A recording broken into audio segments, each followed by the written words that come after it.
Alexandre Figueiredo observava os três filhos pela janela da mansão, enquanto eles discutiam sobre carros, viagens e investimentos. Nenhum deles percebeu que naquela manhã tudo estava prestes a mudar. Sobre a mesa havia 3 envelopes idênticos. Dentro de cada um, apenas 50 euros. Quando os filhos entraram no escritório, acharam que era mais uma reunião sobre a herança milionária da família. Mas Alexandre empurrou os envelopes na direção deles e disse apenas: "Durante os próximos 7 dias, vocês vão viver apenas com isso." Os 3 riram, até que ele continuou: "Sem cartões, sem motoristas, sem acesso às contas da família, sem ajuda dos amigos, sem voltar para esta casa." O sorriso desapareceu. Pela primeira vez na vida, os herdeiros de uma fortuna construída ao longo de 40 anos teriam que enfrentar o mundo como pessoas comuns. O filho mais velho gastaria quase todo o dinheiro antes do primeiro dia terminar. O segundo descobriria que os amigos somem quando o dinheiro acaba. E o terceiro encontraria um velho carpinteiro que havia perdido tudo para salvar a mulher que amava. 7 dias depois, 2 filhos voltariam para casa pedindo ajuda. O terceiro voltaria com apenas 2 euros no bolso. Mas também voltaria com algo que nenhum dinheiro do mundo poderia comprar. E foi naquele momento que Alexandre soube qual dos 3 realmente merecia herdar o legado dele. Antes de a gente começar, me faz um favor. Clica no botão de inscrever aqui embaixo no canal Contos de Eli. A gente traz histórias reais sobre pessoas reais, o tipo que faz você pensar 2 vezes sobre como trata os outros. E se você curtiu, deixa um comentário me contando de onde você está assistindo. Eu adoro saber. Então bora lá. Alexandre Figueiredo tinha 63 anos e era considerado um dos homens mais ricos de Portugal. Dono de um grupo de construção civil avaliado em mais de 2 bilhões de euros, havia passado a vida transformando terrenos abandonados em bairros inteiros, erguendo prédios, estradas e centros comerciais que mudaram a paisagem de várias cidades do país. Lisboa tinha a marca dele em lugares que as pessoas passavam todo dia sem perceber que um homem havia decidido que aquele espaço seria diferente. Mas nenhuma das suas construções o preocupava tanto quanto os 3 filhos. Porque Alexandre conhecia uma verdade que a maioria dos milionários descobre tarde demais. Construir riqueza é difícil. Construir herdeiros dignos dela é ainda mais difícil. O pai de Alexandre se chamava Manuel. Era pedreiro no Alentejo e morreu aos 68 anos, com as mãos que contavam a história de 4 décadas de trabalho pesado. Mãos que não voltavam mais para a posição normal de descanso, porque os tendões tinham se acostumado à pegada da enxada e da colher de pedreiro. Dedos que à noite doíam de um jeito que Manuel nunca reclamou, porque reclamar de dor era para quem tinha tempo para prestar atenção na dor. Manuel Figueiredo era um homem que acordava às 5 da manhã, tomava café com pão que a mulher deixava separado, almoçava o que ela havia embrulhado no pano de prato na véspera e voltava quando o sol estava descendo atrás das serras do Alentejo. Nunca reclamou do trabalho. Não porque a vida fosse fácil, mas porque reclamar consumia a energia que ele precisava para trabalhar. E trabalho não esperava por quem estava ocupado reclamando dele. Quando Alexandre era criança, havia meses em que o dinheiro não chegava até o final. Não o tipo de não chegar que é a ansiedade de classe média. O tipo real, que é você olhar para a despensa e calcular quantos dias o que está ali ainda dura. Ele sabia o que era dividir um único pão entre 4 pessoas na mesa, sem fazer nenhum comentário sobre isso, porque comentário constrangeria os outros. Sabia o que era andar a pé 20 minutos para economizar o dinheiro do ônibus e chegar suado e fingir que havia gostado de caminhar. Sabia o que era entrar numa loja, ficar olhando para uma coisa e sair sem ela, sem fazer cara nenhuma, porque fazer cara custava dignidade que não havia sido afetada ainda e que ele queria manter intacta. Sabia o que era sentir vergonha de não ter dinheiro. Não a vergonha de adulto que reflete e contextualiza. A vergonha de criança que é pura e direta e vai fundo e fica por décadas, que aparece em memórias de momentos específicos com uma nitidez que o resto da infância não tem.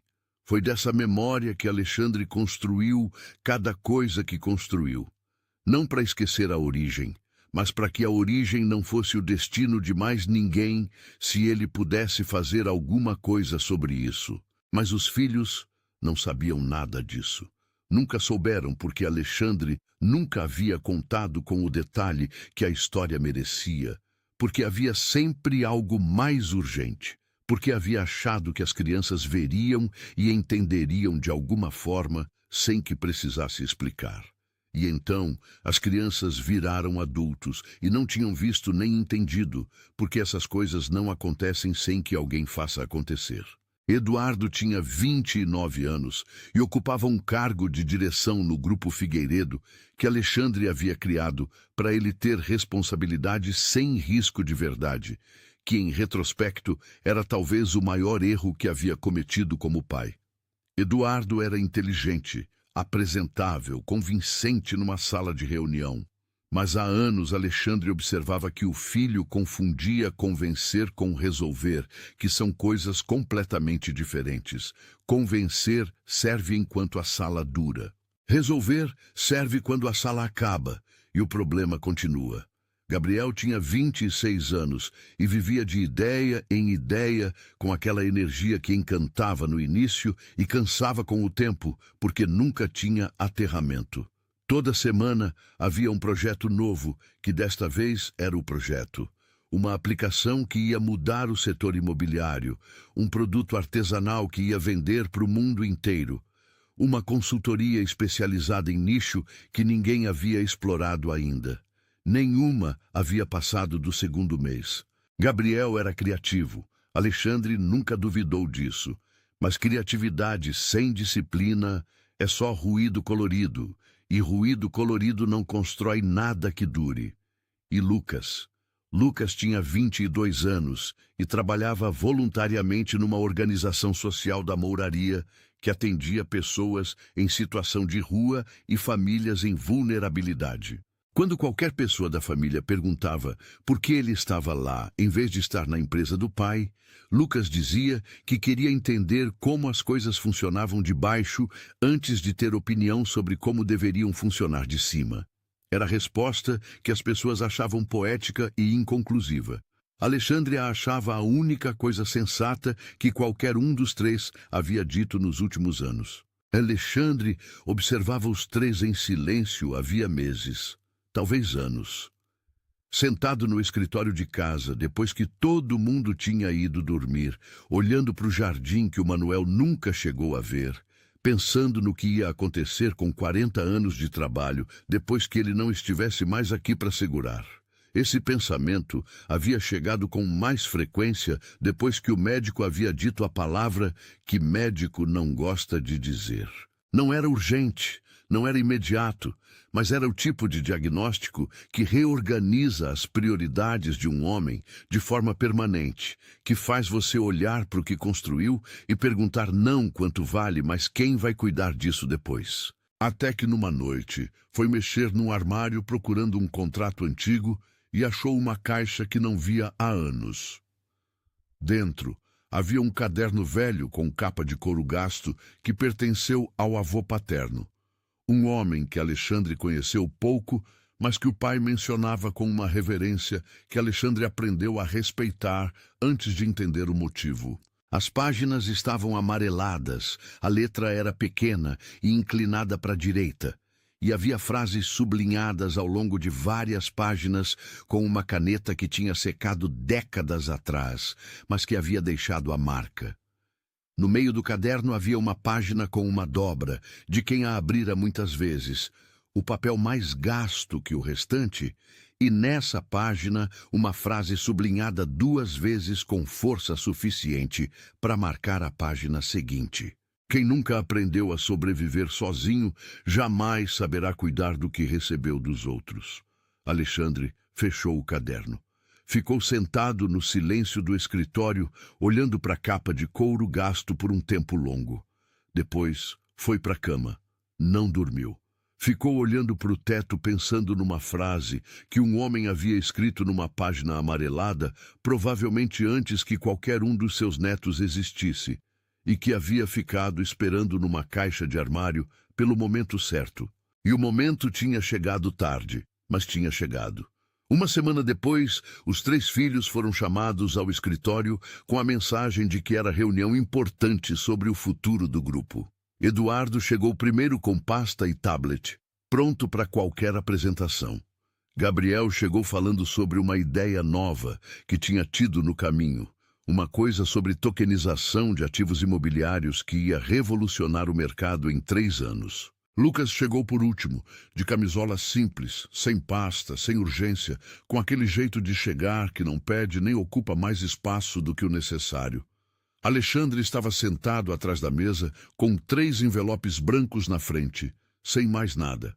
Sem pasta, sem projeção, sem pauta. Explicou em menos de 10 frases. 50 euros cada um. 7 dias. Sem cartão, sem motorista, sem conta da família, sem ajuda de amigos, sem voltar para casa. Depois disso, todos voltavam e conversavam. Eduardo foi o primeiro a rir, depois Gabriel. Depois os 2 olharam um para o outro ainda com o riso. Lucas olhou para o pai. Alexandre não estava rindo. O riso foi parando. Os 3 pegaram os envelopes. Alexandre ficou no escritório ouvindo o som dos carros saindo da garagem, depois o portão se fechando, depois o silêncio da mansão, que de repente era grande demais. Foi até a janela. Ficou olhando para o jardim que o Manuel nunca chegou a ver, e pensou que o Manuel teria aprovado o que acabara de fazer. Ou teria achado que devia ter feito antes. Provavelmente os 2. Eduardo foi para o hotel. Esse foi o primeiro erro, e era o tipo de erro que parece razoável para quem nunca precisou calcular o que é razoável. Entrou num hotel de 2 estrelas, porque hotel de 3 custava mais do que o envelope inteiro. 42 euros a noite. Ficou com 8 euros. Pediu room service por hábito, sem pensar, e ficou com 4,50 € depois do lanche, que não valia o que custou. Na manhã seguinte acordou com fome real, que é diferente da fome de quem almoçou bem e está com vontade de comer alguma coisa. É a fome de quem não tem certeza de quando come de novo. Quis ligar para o pai. O pai não atendeu. Quis ligar para o amigo Tiago, que tinha apartamento em Lisboa. O Tiago disse que o senhor Alexandre havia mandado mensagem para todos os contatos próximos dos filhos, pedindo que não interferissem naqueles 7 dias, o que Eduardo achou impossível, até perceber que era exatamente o tipo de coisa que o pai faria, porque o pai sempre foi do tipo que faz o que decide fazer até o fim. Tentou usar o sobrenome. Entrou num restaurante que conhecia, pediu almoço, explicou quem era, disse que pagaria depois. O gerente foi cordial e firme ao mesmo tempo, que é a combinação mais difícil de argumentar contra. Eduardo saiu sem comer. Tentou num café menor. O dono era mais jovem, ouviu com paciência e disse que entendia, mas que não podia. Eduardo saiu de novo. Ficou 2 dias assim, combinando orgulho com fome e fome com tentativas frustradas de usar aquilo que havia sempre funcionado, que era a combinação de sobrenome e postura de quem está acostumado a ter o que pede. Naqueles 2 dias foi descobrindo que sobrenome funciona enquanto há substância embaixo. Sem substância é só som. Na tarde do 3º dia, com 2,30 € no bolso e mais 4 dias pela frente, foi ao albergue da Mouraria. Ficou na fila do lado de fora por 20 minutos, com homens e mulheres de várias idades, todos esperando o mesmo jeito que ele estava esperando, que era sem pressa, porque pressa implica que você tem outro lugar para ir. Quando chegou na frente, o rapaz do balcão perguntou nome e situação e registrou sem julgamento o tipo de profissionalismo que Eduardo não havia esperado encontrar ali e que o fez ficar um pouco quieto. O beliche era simples. O colchão tinha aquela firmeza de coisa usada por muita gente. O banheiro era coletivo com horários. Eduardo ficou olhando para o teto do albergue na primeira noite com aquela expressão de quem está processando uma quantidade de informação nova que não tem gaveta ainda. Às 3 da manhã ainda estava acordado. Não porque o lugar fosse ruim, porque havia coisas que não conseguia parar de pensar. Gabriel tomou o caminho oposto. Em vez de gastar o dinheiro na aparência, decidiu multiplicar. Era a lógica que havia aplicado em todos os projetos dos últimos anos, que era começar com o que tem e transformar em mais. A diferença era que desta vez não havia equipe, não havia estrutura, não havia o sobrenome abrindo portas de investidor. Nos primeiros 2 dias, tentou revender. Comprou frutas no mercado da Ribeira, onde o preço era mais baixo, tentou vender numa zona de maior movimento por preço ligeiramente acima. Vendeu 3 laranjas em 1h30 antes de perceber que o rendimento por hora não justificava o esforço e que havia subestimado o quanto é difícil parar uma pessoa na rua e fazê-la comprar alguma coisa que não estava procurando. Tentou oferecer consultoria. Fez um cartaz simples no celular, imprimiu numa papelaria por 50 cêntimos e ficou numa mesa de café oferecendo análise de modelos de negócio por 20 euros a sessão. Um homem de meia idade se sentou, ouviu 30 minutos, disse que ia pensar e nunca mais voltou. Isso foi no 3º dia. No 4º dia, Gabriel estava num banco de praça do Cais do Sodré, com o Tejo na frente e 23 euros no bolso, sem nenhum plano funcionando. E teve aquele momento específico que só acontece quando você ficou sem argumentos. É um silêncio que não é paz. É o silêncio de quem estava tão ocupado com as próprias ideias que nunca parou para escutar outra coisa. Gabriel ficou naquele banco por 1h30, olhando para o rio. E pela primeira vez em muito tempo não estava pensando em nenhum projeto. Estava só sentado. E percebeu, com a lentidão com que as percepções importantes chegam, que havia anos que não ficava parado, sem pensar em nada útil, que talvez o problema não fosse falta de ideia, fosse falta de pausa suficiente para entender qual ideia valia o tempo que ele tinha disponível. Lucas saiu da mansão com os 50 euros, foi até o portão e ficou um momento na calçada antes de caminhar. Não porque estivesse hesitando, porque estava calculando. 50 dividido por 7 era 7 euros e 14 centavos por dia. Era pouco. Era possível se fosse feito com atenção desde o início. Foi ao supermercado mais barato que conhecia a pé para não gastar com transporte. Pão, fruta, queijo, ovos e iogurte, o suficiente para dias, se fosse racionado. Gastou 16 euros, ficou com 34. Dormiu a primeira noite num albergue perto da Mouraria, que custava 12 euros. Ficou com 22. Fez as contas no papel durante o café da manhã do 2º dia e concluiu que tinha o suficiente para mais 2 dias de albergue se fosse cuidadoso com a comida. Depois disso, precisaria de alternativa. Era essa a questão que estava calculando quando, numa escada da Mouraria, no 2º dia de manhã, um homem de 72 anos parou na frente dele e perguntou em voz direta e sem cerimônia se havia sobrado pão. Lucas olhou para o pão que estava comendo. Olhou para o homem, partiu o que restava ao meio e estendeu a metade. O homem pegou, sentou ao lado sem ser convidado e começou a comer com aquela naturalidade de quem já perdeu o filtro do que pode ou não pode fazer e ficou só com o que precisa de verdade. Ernesto, o homem disse, depois de um momento, estendendo a mão sem olhar. Lucas Figueiredo, Lucas disse apertando. O homem acenou com a cabeça e voltou para o pão. Ficaram uns 20 minutos ali sem falar muito. Lucas, que estava acostumado com conversas cheias de objetivo e agenda, ficou com aquele silêncio de forma diferente do que estava esperando, que era com desconforto. Não houve desconforto. Havia algo naquela escada com aquele homem e aquele pão partido ao meio que tinha uma honestidade que a maioria das conversas de escritório não tinha. No terceiro dia, Lucas voltou à escada. O Ernesto estava lá. Ficaram mais tempo dessa vez. O Ernesto contou que dormia num abrigo ali perto, que havia sido carpinteiro a vida toda, que o negócio havia fechado há alguns anos. Não entrou em detalhe ainda, e Lucas não forçou. No quarto dia, o Ernesto perguntou se Lucas queria ver onde ficava o armazém. Foram juntos.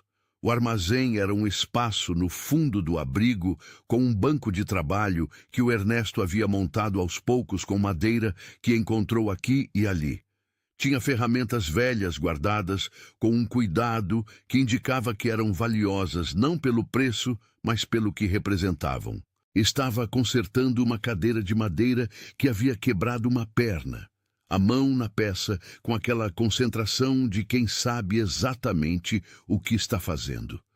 Lucas ficou observando. O Ernesto trabalhava com o silêncio de quem não precisa de audiência, que é o silêncio específico de quem aprendeu um ofício de verdade, e não de quem aprendeu a parecer que sabe. As mãos faziam o que precisavam fazer sem hesitação, memória muscular de décadas. No quinto dia, foi que a história do Ernesto saiu completa. Estavam trabalhando os dois no armazém. Lucas ajudando com a lixa numa peça nova, o Ernesto orientando quando necessário. Quando Lucas perguntou com aquela simplicidade direta que tinha desde pequeno: "Como é que foi parar aqui?" O Ernesto não parou de trabalhar. Quando ele contava coisa importante, sempre continuava fazendo alguma coisa com as mãos, que era a forma dele de dizer que a história não precisava de pausa dramática, que era só a verdade sendo dita. "A minha esposa se chamava Conceição", ele disse. Era professora, primário. Gostava de crianças com aquele jeito que algumas pessoas têm, que não é performance, é vocação mesmo. A gente foi casado 38 anos. Pausou por um segundo para examinar a peça que estava trabalhando. Em 2012, ela ficou doente. Câncer no pulmão, que era cruel, especialmente porque ela não fumava, nunca havia fumado. E às vezes a vida não tem lógica que a gente consiga aceitar direito. O tratamento era caro, o seguro de saúde cobria parte. O resto, a gente foi cobrindo com o que tinha. Lucas estava ouvindo sem tirar os olhos do velho. Primeiro foi a reserva que a gente tinha juntado em 20 anos. Depois, o negócio serviu de garantia num empréstimo para banco. Ela ficou melhor num primeiro momento, que foi o melhor momento. 2 anos em que ela estava bem, e a gente vivia como se o pior já tivesse passado. Depois voltou, e a segunda vez foi mais rápida que a primeira. O Ernesto parou o trabalho por um momento. Só por um momento. Quando ela foi, o negócio já tinha ido antes. As dívidas ficaram porque as dívidas sempre ficam. A casa foi a seguir porque era a garantia do segundo empréstimo. O meu sócio havia saído no segundo ano do tratamento. Não de maldade, mas porque a incerteza era muita e ele tinha família também, e eu entendo. Fiquei sozinho com o que sobrava e com o que devia, e o que devia era muito mais. Voltou a trabalhar. Lucas ficou em silêncio esperando. Vim parar aqui aos poucos, como as coisas acontecem aos poucos, quando estão indo numa direção. Não foi de um dia para o outro. Foi mês a mês, decisão por decisão, cada uma razoável no momento e no conjunto, sendo o fim de uma coisa. Eu não me arrependo de nada. Fiz o que tinha que fazer. A Conceição sabia disso. Até o último dia ela sabia que a gente tinha feito tudo o que podia. Ficou em silêncio por um tempo que Lucas não interrompeu. Depois, o Ernesto disse uma coisa com aquela firmeza específica de quem está afirmando verdade e não pedindo concordância. Das duas coisas que ficaram quando ela foi, a dívida e a falta dela é o peso maior. A dívida a gente aprende a organizar de alguma forma. A falta não tem jeito diferente de carregar do que carregar. Lucas ficou quieto por um longo momento. Depois disse: "Você ainda faz móveis." O Ernesto olhou em volta do armazém pequeno. "Com o que tenho?" Quando aparecem encomenda aqui pelo abrigo das pessoas que precisam de conserto de alguma coisa e não podem pagar muito. Não é o negócio que tinha, mas é o que sei fazer. No sexto dia, Lucas voltou mais cedo. Trouxe comida do refeitório para os dois e ficou no armazém a tarde inteira. Trabalharam numa mesa pequena que o Ernesto havia começado com sobras de madeira que alguém havia deixado no quintal do abrigo. Lucas errou muito durante aquelas horas. O ângulo, a pressão, a direção da lixa, e o Ernesto corrigia sempre da mesma forma, sem frustração, mostrando de novo com a mão, sem comentário, sobre o erro anterior, porque o erro anterior já tinha acontecido. E o que importava era o seguinte. Numa pausa, o Lucas perguntou: se você pudesse ensinar o que sabe, quantas pessoas você conseguiria ensinar ao mesmo tempo? O Ernesto pensou: depende do espaço e das ferramentas. Carpintaria básica, que é o suficiente para uma pessoa ter emprego numa semana, eu ensinaria 6 ao mesmo tempo se tivesse bancada para 6. Em 2 meses a pessoa sai sabendo o que precisa para trabalhar. E além de carpintaria, canalização básica. Aprendi fazendo no negócio porque não havia dinheiro para chamar canalizador toda vez que havia problema. Eletricidade do mesmo jeito.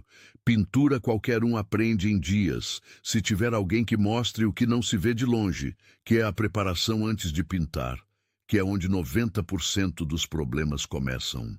Lucas ficou ouvindo com aquela atenção que era característica dele desde pequeno, que era a atenção de quem não está esperando a vez de falar, mas está realmente processando o que ouve. Na manhã do 7º dia, Lucas acordou cedo, fez as contas e verificou que tinha 2,30 euros. Havia conseguido os 7 dias dentro do orçamento. Não sem ajuste, não sem aprender a cada dia o que custava, onde e como esticar o que tinha. Mas havia conseguido. Antes de ir para a mansão, foi ao armazém. O Ernesto já estava lá antes do sol chegar direito, que era característica de quem passou 40 anos acordando na madrugada para que o trabalho estivesse pronto quando o cliente chegasse. Lucas ficou na entrada do armazém por um segundo, olhando para o velho que trabalhava sem ter percebido que ele estava ali. Havia algo naquela imagem que queria guardar, que era a imagem de uma pessoa que havia perdido praticamente tudo e continuava sendo inteiramente ela mesma, sem amargura, sem performance de resignação, só presente no que estava fazendo com as mãos. Ernesto, Lucas disse. O velho virou. Lucas disse que voltava para casa, que obrigado. O Ernesto disse que estava bom. Estendeu a mão. Lucas a apertou. A mão do Ernesto era grande e calejada, com aquelas marcas de décadas que mão de 22 anos ainda não tem. Lucas saiu. Caminhou até o ônibus que levava para a zona da mansão, com 2,30 euros no bolso e mais alguma coisa que não tinha nome certo, mas que pesava diferente do dinheiro. Na mansão, Alexandre esperava os 3 no escritório. Eduardo chegou antes do horário, o que era sinal porque Eduardo normalmente chegava exato quando convinha. Gabriel chegou na hora certa, mas com menos energia do que era o costume, como se a semana tivesse usado alguma bateria que não havia recarregado ainda. Lucas chegou por último e colocou 2,30 euros sobre a mesa sem que ninguém pedisse. Alexandre olhou para cada um e pediu que contassem. Eduardo contou com uma honestidade que surpreendeu, não só ao pai, mas a ele mesmo, pela sensação de que estava dizendo coisas que não havia dito antes, porque não havia tido vocabulário para elas antes daquela semana.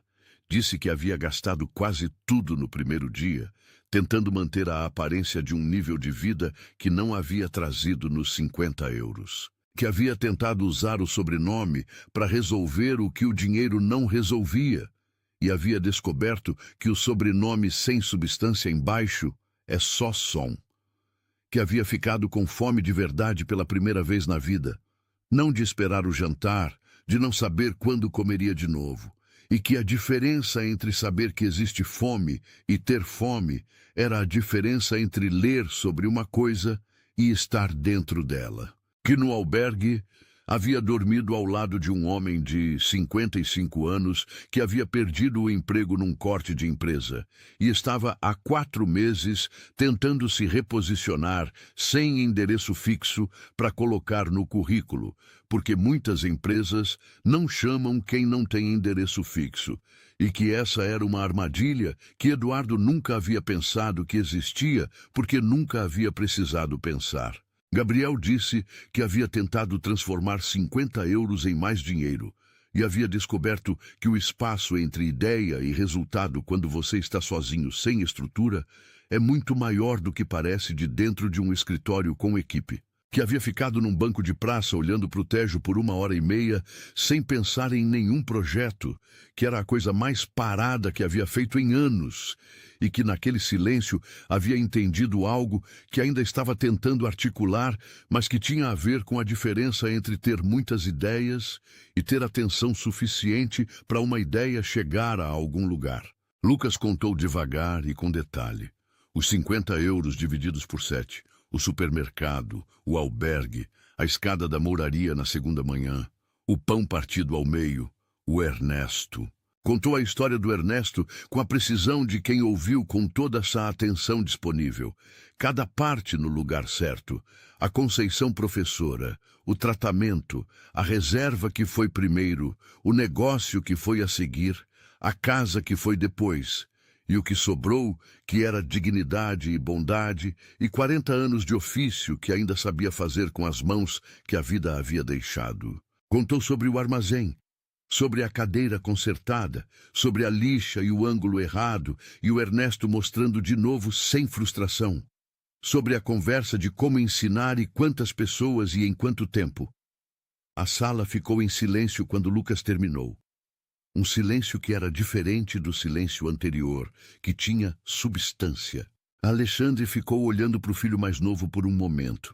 Depois falou sobre o terreno. Havia comprado, ao longo dos últimos anos, um terreno grande numa zona de transição de Lisboa, área que estava entre o que havia sido e o que poderia ser. Havia ficado vazio, porque sempre havia outro projeto mais urgente, ou mais lucrativo, ou mais visível. Mas havia chegado num ponto em que adiar mais um ano era equivalente a decidir nunca fazer. O sonho era um centro profissionalizante. Lugar onde quem havia perdido tudo pudesse aprender um ofício em meses e sair com habilidade que valesse emprego certo. Carpintaria, canalização, eletricidade básica, pintura, tudo que qualquer trabalhador aprende em pouco tempo, se houver quem ensine com competência e paciência. Então fez a pergunta: se este projeto fosse seu, quem vocês escolheriam para liderá-lo? Eduardo respondeu primeiro. Gerente experiente do setor social com currículo comprovado, junta diretiva com especialistas em formação profissional e captação de recursos, conselho consultivo com nomes que trouxessem credibilidade. Era boa resposta. Era a resposta de quem havia aprendido que estrutura importa, e estrutura importa de verdade. Alexandre ouviu com atenção. Gabriel disse que o projeto precisava de modelo de negócio sustentável desde o início, que havia pensado durante a fala do Lucas, que parcerias com empresas que precisavam de trabalhadores qualificados podiam gerar receita própria, reduzindo dependência de doação, que havia modelos assim funcionando em outros países europeus. Também era boa resposta. Era a resposta de quem havia aprendido que sustentabilidade financeira não é secundária num projeto social. É o que garante que o projeto continue existindo. Alexandre ouviu também.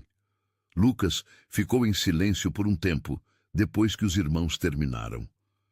Alexandre deixou o silêncio existir sem pressa.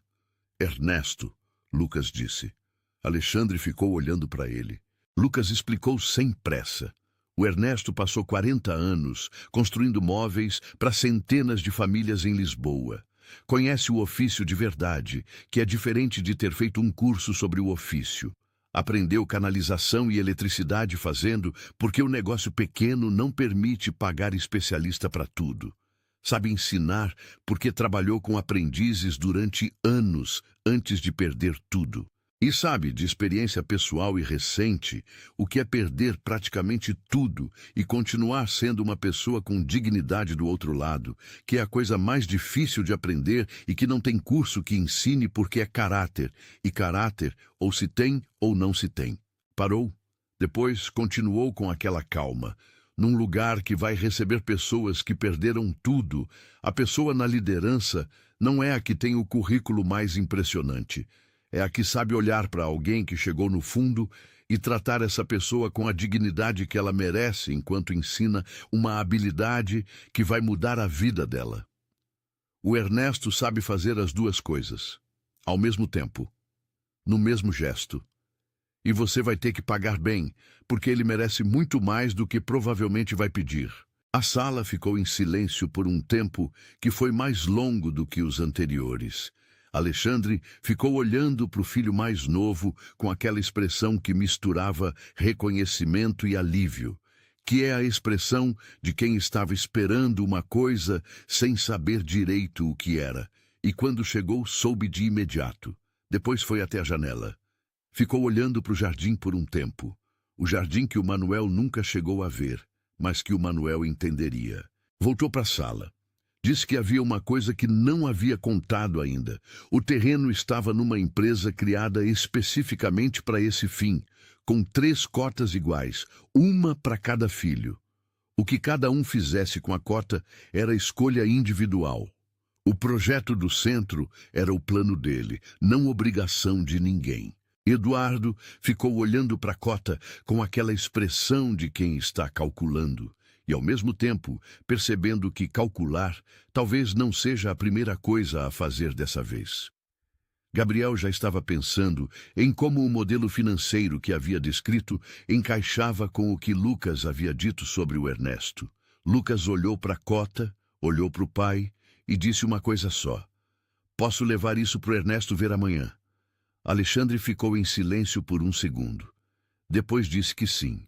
E foi naquele momento específico, naquela sala, com os 3 filhos e os 3 envelopes vazios sobre a mesa e 2,30 € que Lucas havia colocado ali no início, que Alexandre Figueiredo sentiu pela primeira vez desde que o médico havia dito a palavra, que médico não gosta de dizer que 40 anos de trabalho tinham destino.